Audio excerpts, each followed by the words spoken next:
C'était un camp de concentration. C'était un camp de guerre. Enfin, il y avait de la guerre ici et il y avait un wagon et... C'était un camp de guerre.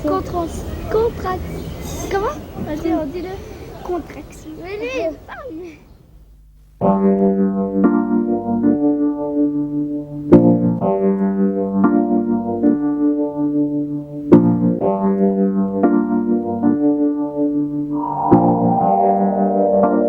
C'est une simple mesure de défense des Français contre des étrangers à leur race qui ont envahi silencieusement notre sol, mais d'une façon fort tenace, et ils sont venus surtout pour profiter, très peu, pour travailler réellement.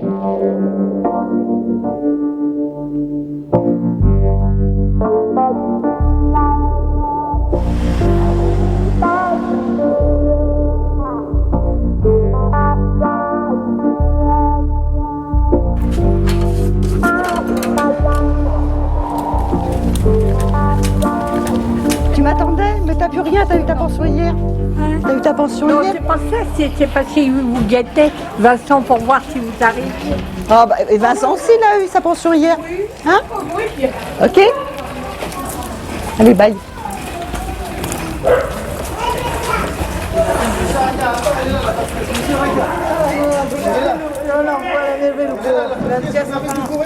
Vous avez des courriers? Attention, Catherine, c'est bien sûr. Quand on voit quoi, mon machin? Quand je suis arrivée ici, j'ai vu qu'il y avait de la vie, des gens qui vivaient comme ça et tout. Ça m'a fait drôle quand même. Hein. Au début, ça m'a fait drôle.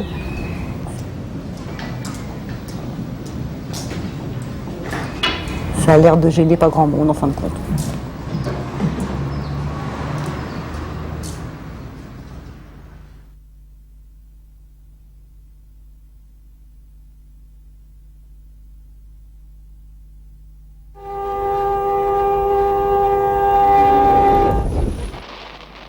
Je me trouve dans la librairie de l'Institut d'études des questions juives où je trouve M. Laville qui est un spécialiste des questions raciales et puisque l'étoile, le port de l'étoile jaune est à l'ordre du jour, les juifs évidemment se lamentent et ce qui est plus grave, beaucoup de Français ariens se lamentent pour le compte des juifs et ont pitié d'eux et de la mesure nouvelle qu'on prend. Est-ce qu'il s'agit d'une mesure vexatoire ou au contraire d'une mesure qui vous paraissait s'imposer? On leur impose l'étoile de Sion. Oh, mais il ne s'agit pas le moins du monde d'une mesure vexatoire ou délibérément vexatoire. Le mal vient de ce que les Français, dans leur plus grande partie, ne savent pas reconnaître les Juifs. Il y en a qui le portent sur leur figure, mais enfin pas tous. La question ne se poserait pas si, par exemple, les Juifs avaient la peau bleue. Mais ce n'est pas le cas. Il faut donc qu'on puisse les reconnaître. Pourquoi la déportation? Pour la bonne raison, c'est qu'on nous avait pris la naturalisation. Ça, c'est les lois de Vichy, alors qu'on était né en France. On n'était plus français. Donc, en étant plus français, on vous donnait un récépissé que vous devez aller à le piège, aller à la préfecture pour le faire viser. Et vous ne ressortez plus. Ce qui est arrivé à mon frère. Il avait 20 ans, il ne voulait pas croire. Et je ne l'ai jamais revu. Police de Vichy. Ils nous ont emmenés avenue des Gobelins. J'ai dit à mon père, on n'a pas le droit de m'arrêter, je suis française. Deux types sont venus vers moi. Pointer les gens qui arrivaient parce que le commissaire de police... Lorsqu'ils m'ont arrêté, je me sentais tellement en sécurité que... Française, tu ne risques rien et c'est pas possible. Je n'avais pas de papier sur moi. Vous êtes tous des lâches. Déculottés, ils ont vu que j'étais circoncis. Il y avait un agent à côté d'un agent avec le fusil, comme si on avait été des gangsters. Hein. Il n'a même pas de courrier. Ah si. Sur Ricard, vous avez du courrier, vous ne savez pas?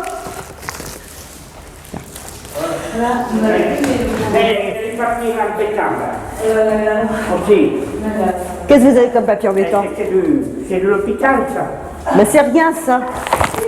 Non, mais c'est pour la prise en charge. Eh ben oui, c'est rien. Il faut remplir la feuille, les deux feuilles. Ma mère a emménagé le 5 ici, je suis né le 7 avril 1969. J'ai habité à la Muette, j'ai habité à côté, et je suis revenu habiter à la Muette. Donc le quartier, je connais au bout des doigts. Le fait que ce soit dans 5 ans, C'est vrai que ça reste dans la tête, mais bon, maintenant c'est une cité, c'est un HLM. J'y habite, et puis voilà, c'est pas trop mal, c'est bien. Comme suite à notre entretien téléphonique de ce jour, j'ai l'honneur de vous informer que les immeubles d'habitation à bon marché dénommés La Place, Cise à Drancy, Cité de la Muette, ont été réquisitionnés par l'État français pour y créer un camp d'internement. Le maire. On a été embarqués dans les autobus à 4 h du matin et on est resté dans les autobus jusqu'à... Il faisait très très chaud, peut-être 1 ou 2 heures de l'après-midi. Et c'est là où il y avait une jeune fille qui avait été arrêtée comme amie des Juifs. Elle avait mis une étoile à la queue de son chien, elle avait été arrêtée. Elle était tuberculeuse. Et quand on était dans cet autobus, elle a commencé à cracher le sang et à ne pas se trouver bien.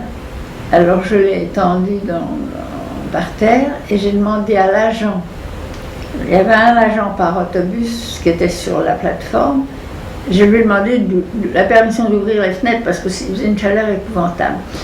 Un jeune agent, il m'a refusé en me disant n'importe comment ça sert à rien, on vous enfourne dans des wagons et probablement que vous n'arrivez même pas vivant à l'endroit où vous devez aller. Donc il savait en août 42 ce qui se passait. C'était les Allemands, ils concentraient les Juifs ici. Ensuite, les Juifs étaient déportés. Voilà, pour ensuite être envoyés à Auschwitz, où ils étaient tués ou brûlés ou employés pour la main-d'œuvre ou des trucs comme ça. 67 000 de Drancy, quoi.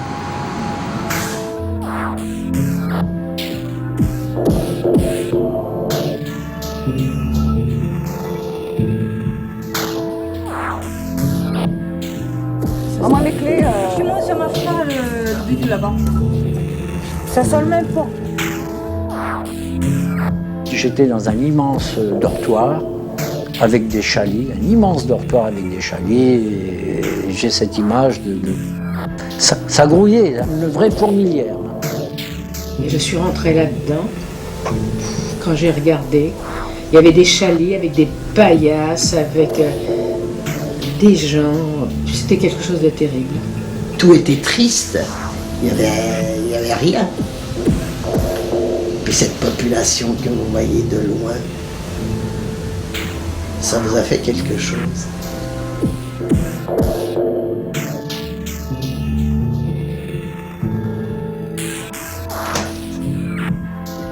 Bonjour mesdemoiselles, entrez. J'arrivais en 1949. Après la guerre, il n'y avait pas énormément d'HLM. Les logements, les HLM se sont construits après. Quand ils ont refait les logements, tout le monde était pressé pour en avoir un. Les logements avaient été peints, tout était propre, hein, et bien ensoleillé. J'avais le nécessaire. J'avais le gaz, j'avais l'électricité, tout ce qu'il fallait. Moi j'étais jeune, hein, et tout mon voisinage était jeune, et tout le monde travaillait, les couples travaillaient, et tout le monde payait son loyer. C'était correct.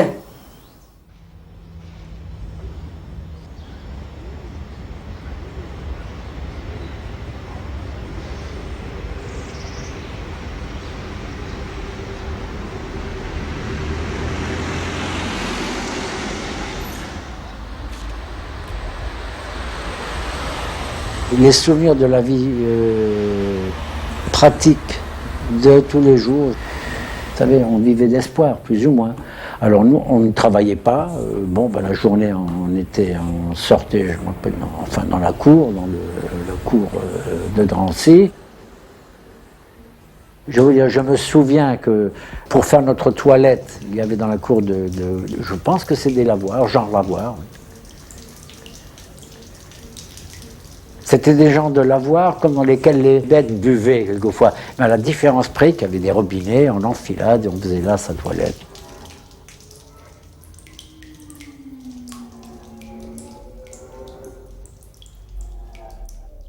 Devant le camp, il y avait les toilettes qu'on appelait le Château Rouge.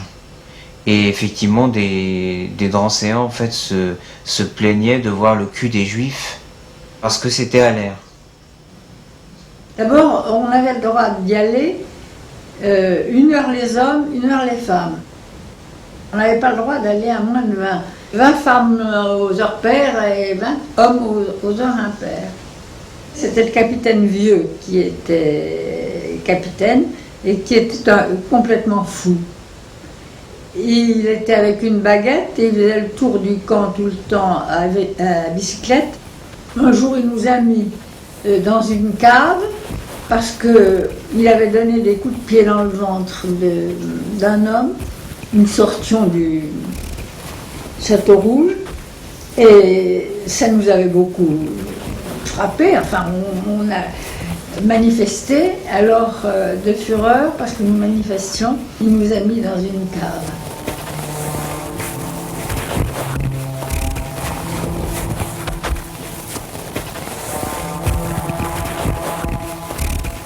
Où, en définitive, il n'a plus pensé à nous, mais des détenus sont venus nous sortir.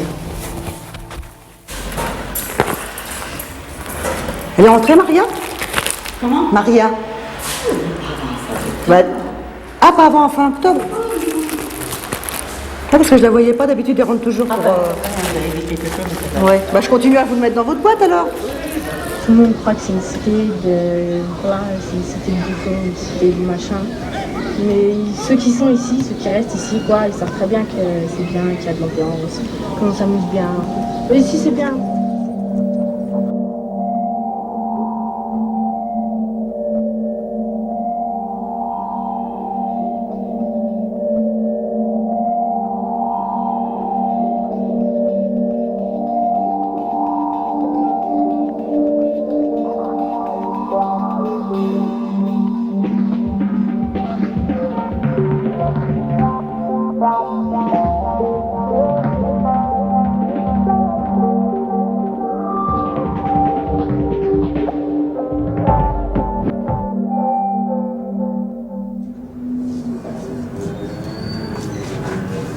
Avril 56.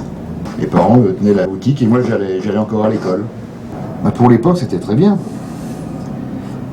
Avec mes parents on sortait d'un logement où il y avait pas de salle de bain, les commodités c'était à l'extérieur.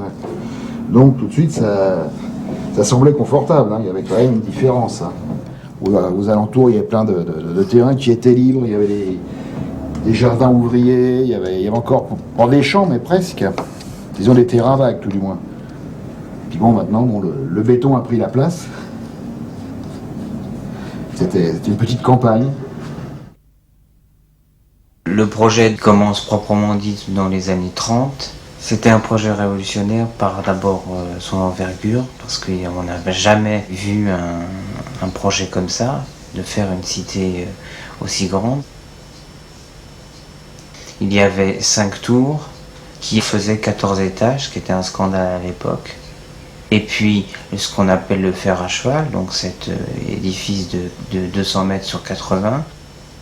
Les tours étaient entièrement terminées, et ce sont les gendarmes qui, en 1938, se sont mis en fait à habiter là-dedans. Par contre, il n'y avait que le gros œuvre pour ce fer à cheval. On rentrait dans une période de crise économique et à ce moment-là, il y avait des problèmes en fait pour terminer cette cité.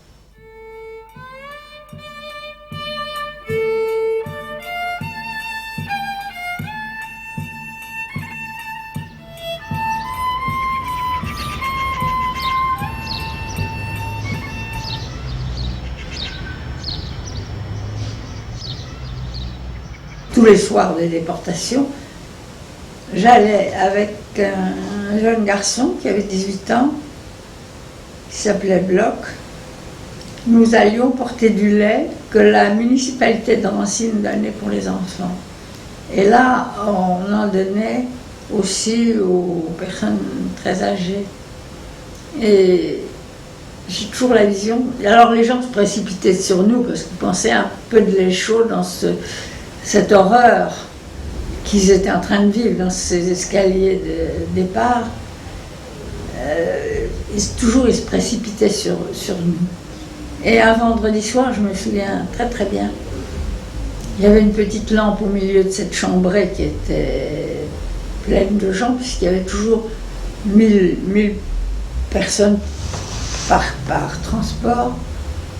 Les gens n'ont pas bougé, ils étaient en train de prier. Il y avait un vieux rabbin, très très vieux, qui avait des toutes petites mains, j'ai aidé à descendre, qui priait. Ils étaient tous en rond et ils priaient. Et ce rabbin avait son fils qui avait plus de 70 ans. C'était assez extraordinaire de voir ces gens qui d'habitude se précipitaient sur le lait, qui n'ont pas bougé, qui ont continué à prier. On a été dans ces blocs de la déportation, passer une nuit. Le lendemain matin, comme c'était au mois de juin, je sais qu'il faisait jour, c'était de bonne heure, nous sommes ressortis pour aller dans les autobus qui étaient le long en dehors. Et nous sommes montés dans les autobus avec mon frère. De là, on a voyagé dans la campagne, c'était la campagne de Drancy à ce moment-là, jusqu'au Bourget. C'était l'écart de la TCRP en fait, l'ancêtre de la RATP, qui emmenait les prisonniers jusqu'aux gares. Et dans le Bourget, en fait, c'était le quai du Mouton où évidemment ils étaient embarqués pour la déportation. La destination inconnue, c'était Pichipoy. On allait à Pichipoy, on allait travailler à Pichipoy.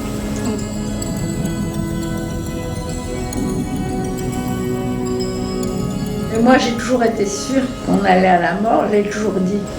Quand j'ai vu arriver tous les vieux, les fous, les enfants, on voyait bien que c'était pas pour du travail.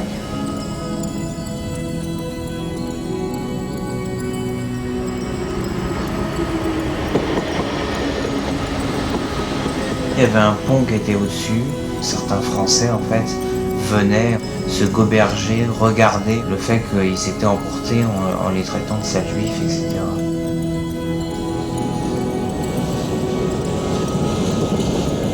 On savait qu'on partait puisqu'il y avait des convois partaient sans arrêt, des convois. Et lorsque, je me répète, mais lorsque ces convois partaient, on nous laissait pas sortir des chambres, on nous laissait pas sortir des dortoirs, on n'avait pas le droit de sortir. Et après on sortait. Mais donc, on ne savait pas quel serait notre sort. Mais hélas, on n'imaginait pas aussi tragique que ce qu'il était en réalité.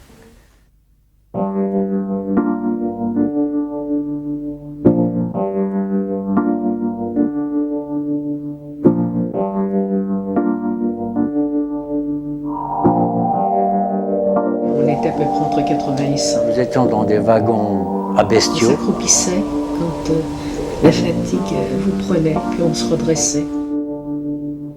Avec tout ça qui braillait, qui criait, qui savait plus où se mettre. Vous entendiez tagada, tagada, tagada. Et ça m'est resté dans la tête, le tagada, tagada. C'est sinistre, on dirait un décor de film policier, vous savez, les films.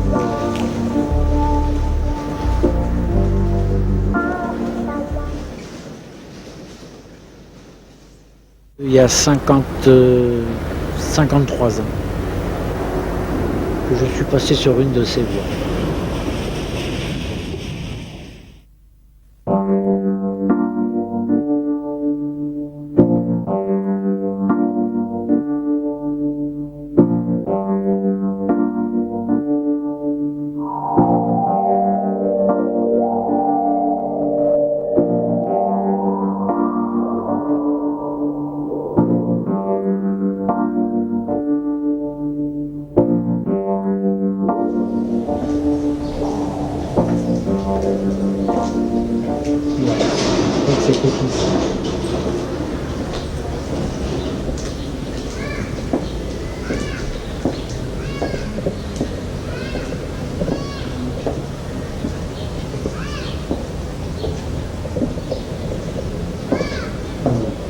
ici.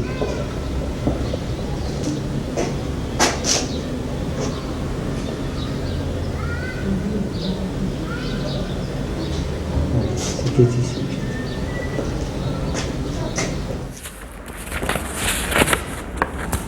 Alors demain, j'aurai toutes les questions. Pourquoi on te suivait, qui c'est qui filmait. Pas aujourd'hui, mais là, vous pouvez être sûr que tout le monde regarde derrière ses fenêtres. Et personne ne descend.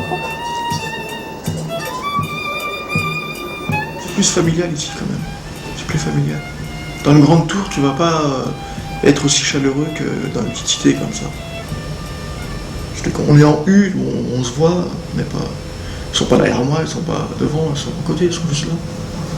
On n'est pas surpeuplé, on n'est pas les uns sur les autres, on n'est pas en train de se taper des coudes pour pouvoir marcher, pour pouvoir acheter le pain. Non. C'est plutôt décontracté.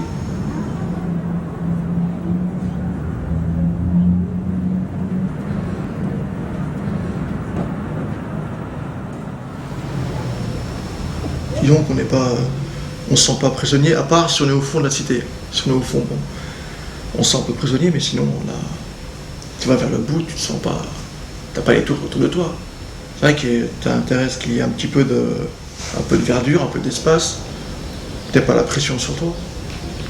Que tu te sens pas enfermé ni surveillé. Enfin, moi, en tout cas, j'ai l'impression que j'ai eu. Le choix de la Cité de la Muette comme camp d'internement, bien évidemment, c'est la construction en tant que telle, puisque un bâtiment de 200 sur 80 mètres était très intéressant, surtout qu'il n'y avait que le gros œuvre. Donc en fait, on pouvait faire des chambrées immenses, on pouvait mettre beaucoup de gens. Il y avait aussi évidemment le fait que ça soit un faux fer à cheval en fait, un U, qui permettait en fait de le fermer tout de suite par des fils barbelés et puis évidemment des miradors.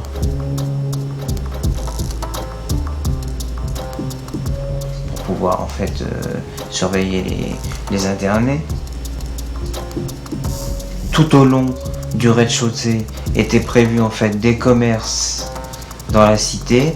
Tous ces équipements là ont servi en fait à faire l'infirmerie, les tubes, les cuisines et les choses comme ça.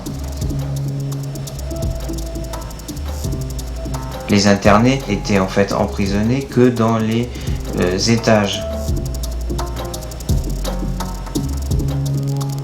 Chose qui n'était pas négligeable, c'est le fait qu'il y avait des gendarmes qui étaient présents à côté.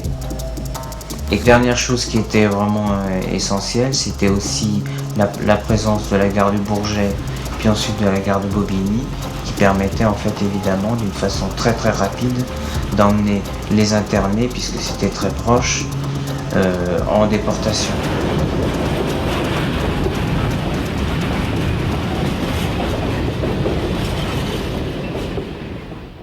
Mais il n'y avait aucun Français ici de toute façon. Ici c'est les Allemands qui occupaient. Au fond c'était les officiers. Et il y avait le Mirador aussi. Il n'y avait pas de Français à l'intérieur du camp? Non, à l'intérieur du camp, non. C'est celui qui fasse ça. Ouais, et qui gardait le camp? C'était les Allemands. Les Allemands. Soldats allemands avec les officiers, tout ça.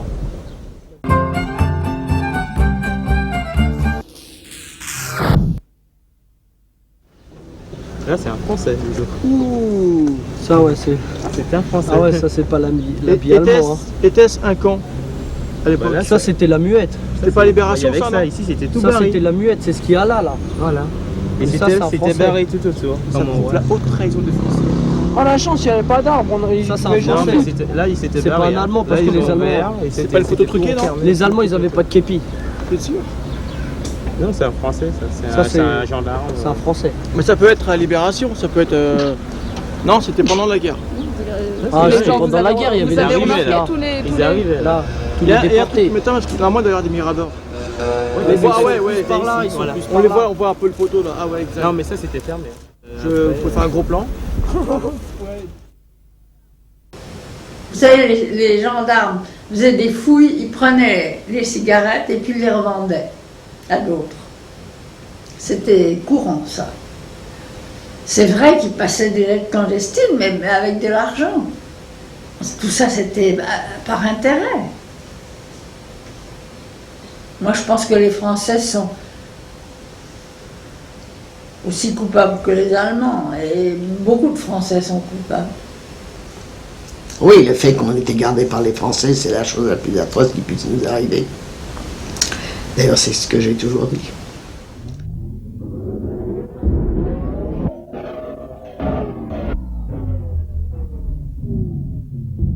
Raymonde, c'est moi, c'est Cathy. Je peux te demander quelque chose? Attends. Hein? Je peux te demander quelque chose? Oui. Bon, est-ce que tu pourrais recevoir une ou deux jeunes filles qui font un reportage sur le... Oh non, je les ai vues hier dans la cour. Non, tu veux pas? Non. Ni un autre jour? T'es mal fichu? Ah oui. Non, même pas un autre jour, non. Je veux pas qu'on m'emmerde pour des conneries comme ça.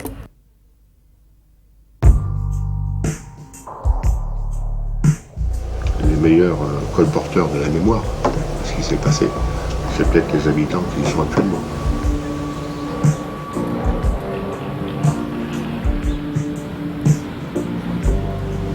Alors à des degrés divers. Parce que malheureusement, les générations qui passent, les souvenirs s'estompent. Et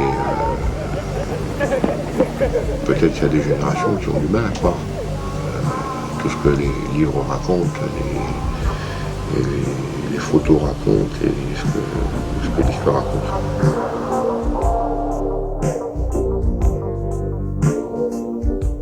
On a même pris un livre qui raconte la guerre. Ouais. C'était triste, une fois j'ai pleuré. Je sais pas pourquoi. Mais j'ai peur que ça se reproduise. Ah, moi aussi. Moi j'ai peur que dans la nuit, il y a la guerre qui se passe dans la nuit. Et puis le lendemain, il y a encore la guerre et puis je peux plus aller à l'école. Quand on habite ici, il ne faut pas être sensible. Il ne faut pas y penser. Moi, j'y pense justement. On habite là, on marche par habitude. Hein. On n'a pas toujours ça en tête. Hein. Ça devient une habitude, hein, ni plus ni moins.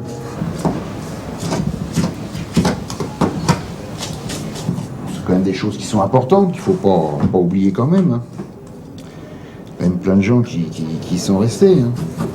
Ça fait partie de l'histoire, quoi. Drancy, c'est marqué dans les livres de la guerre mondiale, quoi, d'Hitler. Drancy, c'est marqué. Les camps de concentration de Drancy, quoi. Ça, on connaît. Nous, on peut dire, on n'y pense plus, parce que nous, on remonte ça à très très longtemps. On n'y pense plus du tout, on pense pas du tout à la façon. Tous les jours, on voit qu'un juif, éventuellement, quand ils viennent faire la commémoration sur le monument, par rapport à eux, on n'y pense pas du tout de la même façon. C'est sûr qu'on doit y penser, mais c'est pour nous. Oui, ils doivent se dire, mais comment ils font pour habiter ici? Voilà, sûrement, ils doivent se poser la question comment on fait pour venir ici. Oui, ils font. À penser. Mais nous, on est habitués, ça fait 28 ans. Là, bon, c'est une cité comme une autre.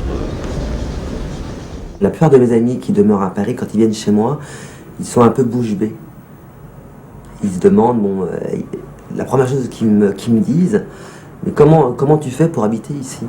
Parce que moi, je pourrais pas. C'est vrai que si je prends du recul, je me dis, c'est vrai, comment je fais pour habiter ici? On n'y pense plus, là on en parle parce que mais tous les jours, il y a des plaques partout, il y a des choses partout, mais même les anciens n'y pensent plus. Parce que eux, ils sont arrivés carrément après. Moi, ça ne me dérange pas. Qu'est-ce que vous voulez, ces pauvres hommes, ces pauvres gens, ils ont venu les interner ici, ils les auraient internés ailleurs, hein, si c'était pas ici.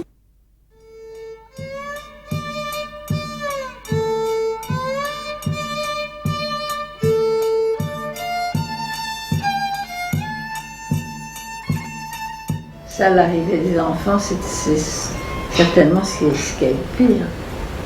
4 000, 400 000. Et quand ils sont arrivés, ils étaient déjà, depuis un certain temps, dans les trains.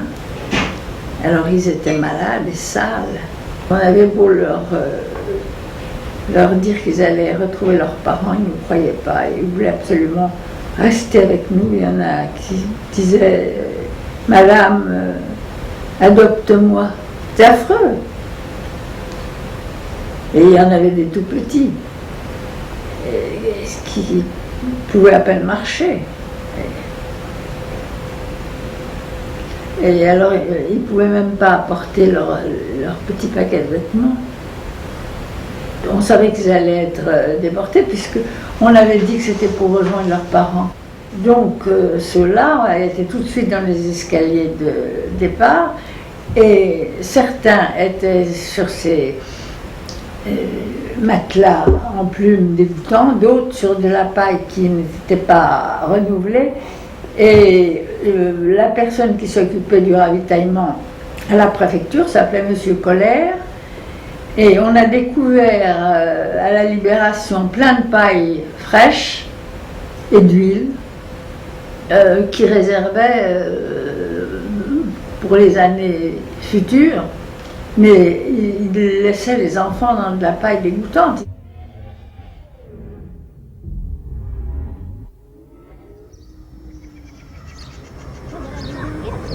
Alors évidemment, maintenant avec les arbres, ça n'a plus tout à fait le même aspect.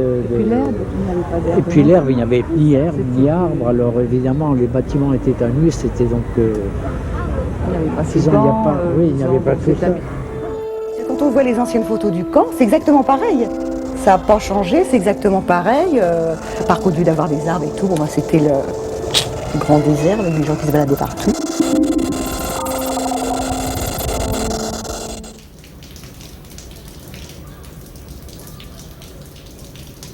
Avant, les appartements étaient dans un état lamentable. La salle de bain donnait presque dehors. Il n'y avait pas d'isolation. On appelait ça comment?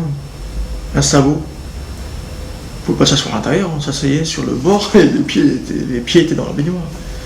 Et il n'y avait pas de mur, c'était un mur, il y avait plein de trous. Donc l'hiver, la salle de bain.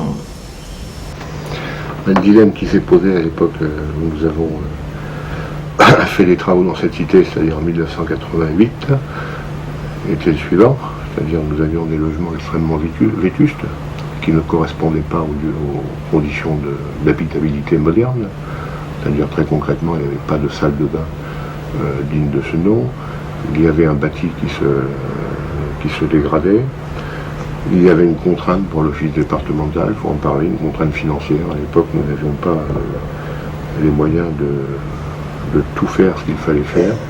La question qui se posait, c'était de savoir ce que nous allions faire du point de vue esthétique. Le choix qui a été fait, ça a été de faire les choses, une sorte de réhabilitation technique. Et maintenant, il y a l'eau chaude aussi, que nous avions, qu'avant on n'avait pas. C'était nous qu'il fallait faire mettre les chauffe-eau. Ça n'existe plus maintenant. On a l'eau chaude comme tout le monde, ils ont fait faire les salles de bain, les douches, plus modernes. Oh, naturellement, c'est plus comme du temps des Juifs. Ah non, c'est plus du tout pareil.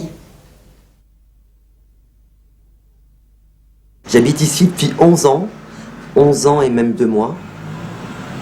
Et déjà, je pourrais dire qu'il y a eu un très grand changement entre le début où je suis arrivé et aujourd'hui. Je dirais même que ça s'empire quelque part par rapport à l'atmosphère errante, c'est-à-dire ce qui se passe ici, notamment le choix des personnes qui viennent ici.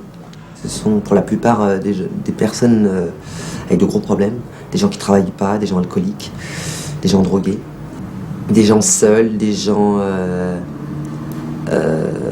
comment je pourrais dire ça? Des gens tristes.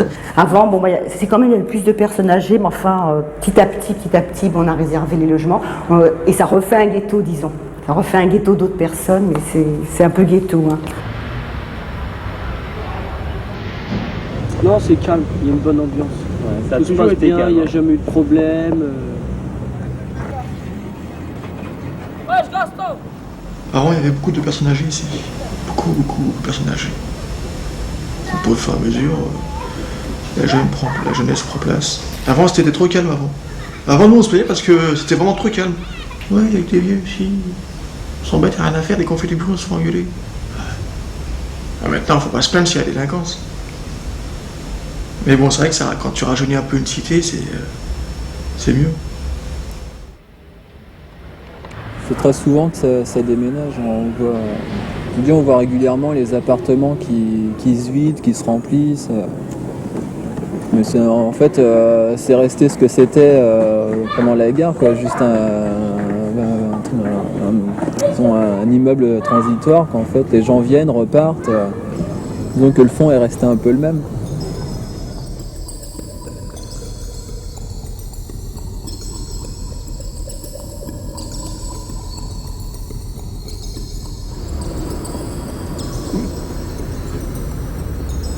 À l'époque, il y avait une crise de logement, bien entendu, mais depuis, on n'y a pas lié à la crise de logement et on aurait pu, à mon avis, pour le respect des lieux, condamner complètement le site à l'usage d'habitation et en faire vraiment un musée, mais un grand musée. Je comprends que les gens ont paré au plus pressé. Ce que je ne comprends pas, c'est que j'ai un camarade qui y a habité. Il était de mon transport. Il est mort, le pauvre. Et il y a habité. J'ai dit, moi j'aurais eu des cauchemars toutes les nuits. Toutes les nuits, j'aurais vu les noms, j'aurais vu les gens, j'aurais entendu les autobus. Toutes les nuits, j'aurais vu ça. Je suis convaincu qu'on n'aurait pas dû faire des logements. Ça, j'en suis convaincu. Et ça, je le dis, je suis sûr que c'est une question d'argent. Comme c'est classé monument historique, on peut pas démolir cet immeuble, donc il faut bien que ça rapporte de l'argent. Si c'est inhabité, il y a longtemps que ce serait détruit. Ça ferait trop de frais, tandis que là, c'est entretenu comme des appartements, comme d'autres appartements. Ça en fait des HLM. Je crois qu'il est important en fait de garder le U tel qu'il est, en logeant les gens ou en faisant, pourquoi pas, un lieu de mémoire, parce qu'en fait, on a besoin d'histoire et que ce camp, en fait, est la preuve, plutôt ce U, est la preuve, en fait, qu'il y a bien eu quelque chose et que la France en est responsable. Moi, il m'est même arrivé d'entendre que des gens qui venaient visiter, ils avaient du mal à comprendre comment ça se faisait que c'était habité, le fait que ce soit un site historique, le fait de savoir ce qui s'était passé dans ces murs, puisque de toute façon les murs sont là depuis très longtemps. Hein. Moi j'ai trouvé ça un peu curieux que ça soit habité. Bon, maintenant je m'y fais, mais je crois qu'ils auraient dû faire, je sais pas, un musée ou quelque chose comme ça, mais pas réhabiter habiter les appartements.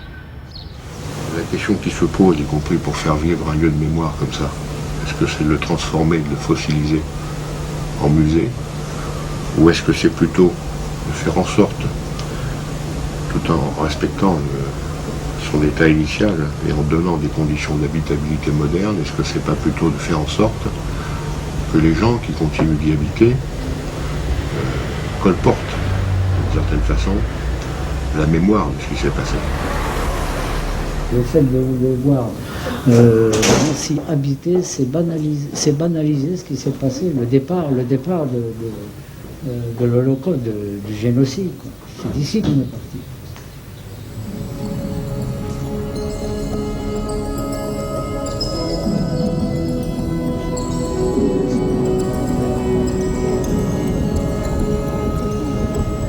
Au nom de tous les mouvements de jeunesse et de la jeunesse juive qui s'est rassemblée pour cette commémoration du Yom HaShoah, je déclare la cérémonie ouverte.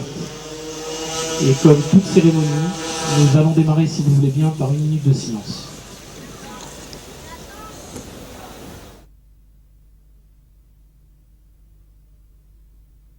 Bon alors, le fait est, quand j'ai cassé le wagon, c'était pas dans le sens raciste. C'était dans le sens pour que les gens ils essaient de me voir, quoi. De faire attention à moi. Parce que j'ai trouvé qu'il n'y avait pas d'autre façon pour que les gens fassent attention à moi. J'étais obligé de casser le wagon. Je me trouve au chômage là. Et là je me trouve avec des dettes de loyer. De loyer de retard, à la misère. Et plus ça s'accumule, et plus c'est... Moi je pars du principe, je devrais être aidé beaucoup plus que certaines personnes. Et c'est pas normal, je sois pas aidé. Moi je vois que je vais réparer les dents. Parce que je touchais peut-être 50-60 francs de trop, on m'a refusé l'aide médicale. Ça me met la rage aussi. Voilà ce que j'aime. Je préfère une bête à un humain. Assis-toi. Si, de Dieu, assis. Ah.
que j'en pense, c'est qu'a priori c'est complètement immoral, par rapport à une période exceptionnelle. C'était l'État français. On peut dire que l'office et l'État étaient complices du fait qu'ils utilisent le camp, et ensuite ils demandent une indemnisation. J'en sais rien. Ça se trouve, c'est plus stupide que ça. Je vous dis, c'est le droit, tout connement, le droit administratif. Dans toutes les guerres, l'administration continue. Le droit et la morale. Quand je suis revenue, on passait devant la police qui reprenait votre fiche de Drancy et vous donnez votre carte de rapatriement. Les mêmes inspecteurs étaient là. Quand je suis rentrée, je suis partie à la préfecture et je voulais avoir ma carte d'identité avec le tampon juif. On me dit non, c'est pas nous, c'est Vichy. J'ai dit mais moi je suis pas française. Il dit c'est Vichy. J'ai dit qui c'est Vichy? C'est vous. Vous avez tourné votre veste, vous avez fait la résistance 3-4 jours avant. Mais avant vous êtes tous des nazis. J'ai dit vous n'allez pas m'expliquer à moi. Je vous dis pas. On m'a convoqué je ne sais combien de fois, je refusais de prendre la carte d'identité. Je me suis trouvée dans la rue parce que chez moi, il y a des réfugiés de Noisy-le-Sec auxquels j'ai demandé à faire un procès. C'était chez moi. Et j'ai été déboutée de mes droits parce que j'ai fait une procédure étant mineure. J'avais 20 ans. Ma seule vengeance a été que j'ai dit au juge, oui, pour me déporter, j'étais majeure, mais pour mon logement, je suis mineure. Il m'a fait sortir. Et c'était le même juge qui était là pendant les nazis et tout ça.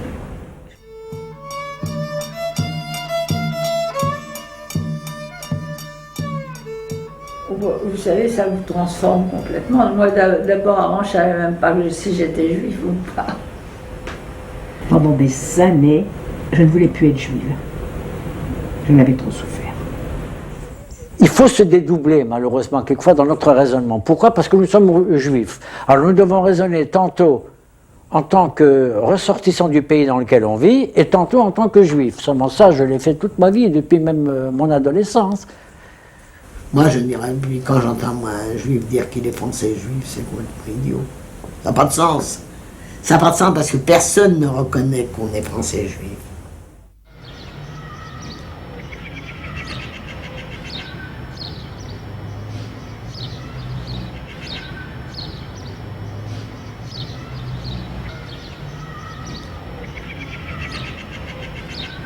Et tu sais, comme le pouvoir, les juifs c'est le pouvoir, ils ont le pouvoir les juifs, ils ont l'argent, ils ont le pouvoir.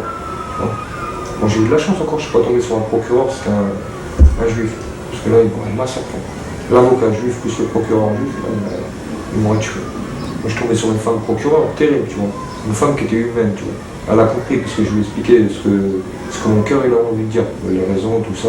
Je lui ai dit que mon ex m'a empêché de voir mon petit et tout, Bon, ils ont bien compris. Ce qu'ils n'ont pas compris, c'est ce que l'avocat a dit de la défense et de la partie civile, qui était contre moi. Lui, c'était un juif, un avocat. Dès qu'il sortait une parole, c'était pour essayer de m'enterrer. C'est le truc qui m'a fait déborder le vase. Et moi, comme un con, je me suis mis à raconter une blague. Le procureur me dit, ça suffit et tout. Je dis, ouais, mais attendez, il connaît rien à l'histoire, lui. Il sait pas la différence qu'il y a entre un petit juif et un grand juif. Et l'autre, il me disait, bon, ça suffit, arrêtez et tout.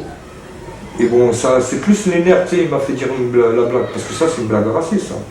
Tu sais, la différence qu'il y a entre un petit juif et un grand juif, tu dis pas ça à un jugement, normalement, tu vois.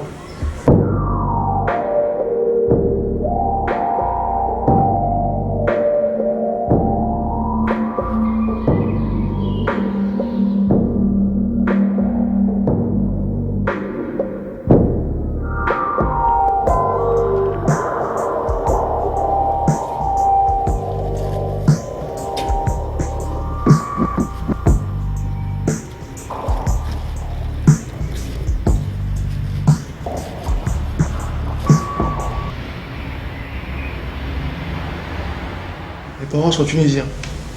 né en Tunisie, arrivé en France, et on est tous nés en France. Et toi, tu te sens quoi? Je me sens quoi? Moi, je me sens européen, je me sens français. Hein. J'ai vécu en France, hein, je suis de culture française. Moi, on me dit souvent, j'ai pas la tête de beurre. T'es pas catalogué d'office. T'as toujours un peu mal quand t'es tunisien, c'est vrai, c'est comme partout. Hein.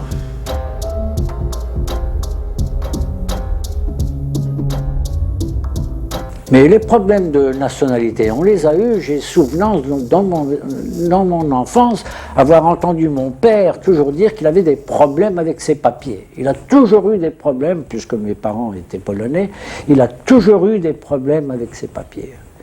Et c'est pour ça encore aujourd'hui, j'ai beau être français, à mon corps défendant, j'ai hérité de cette peur de perdre mes papiers de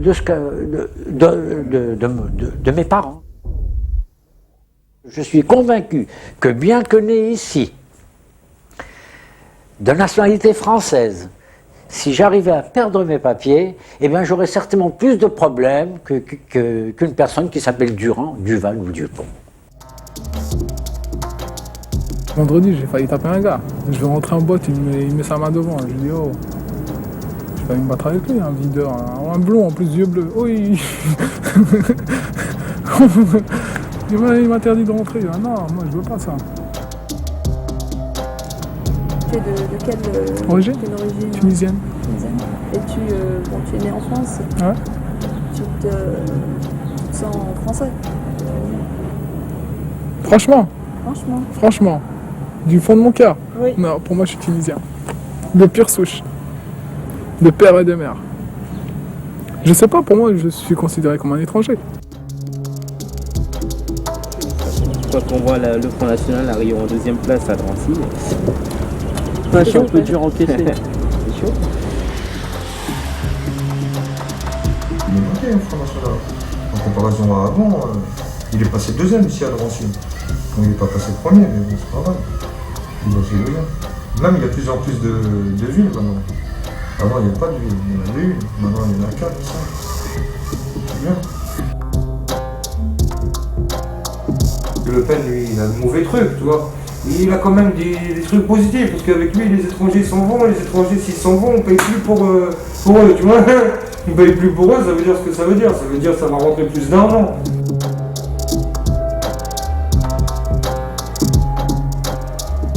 Tous ceux naturalisés français, pour lui, c'est pas français. Français, ceux qui sont français, comme par exemple les Harkis, ils ont travaillé pour la France, on leur a donné les papiers, les trucs français. Eux, ils seraient mal. Si Le Pen était au pouvoir, eux, ils seraient mal. Ils seraient obligés de prendre leur quête et leur plaque et retourner chez eux. Eux, ils seraient mal. C'est vrai, c'est peut-être pas bien, mais bon, il faut un petit peu quand même...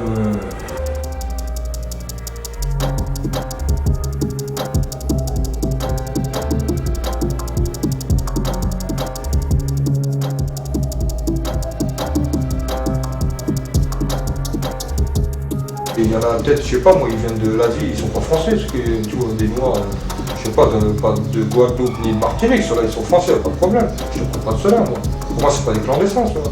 Ils sont français. Même s'ils sont noirs. Ils sont français quand même, tu vois, ils sont pas clandestins. Liberté, égalité, fraternité, ça n'existe plus, ça. Et ce ne sont que des belles phrases, à mon avis. Hein.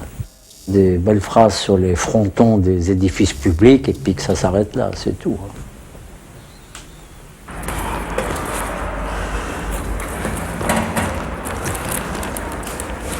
Il y en a tellement souvent, il y a souvent ici des films, il y a eu souvent des films. Souvent. Généralement, c'est au corps, les souvenirs, et ça s'arrête là. Il n'y a plus, comme si c'était coupé, comme s'il n'y avait plus rien après, quoi. Alors c'est pour ça, c'est assez rare. Hein. Mais c'est vrai qu'il est bien de montrer la suite des événements. Espérons qu'il n'y en aura pas d'autres aussi tristes.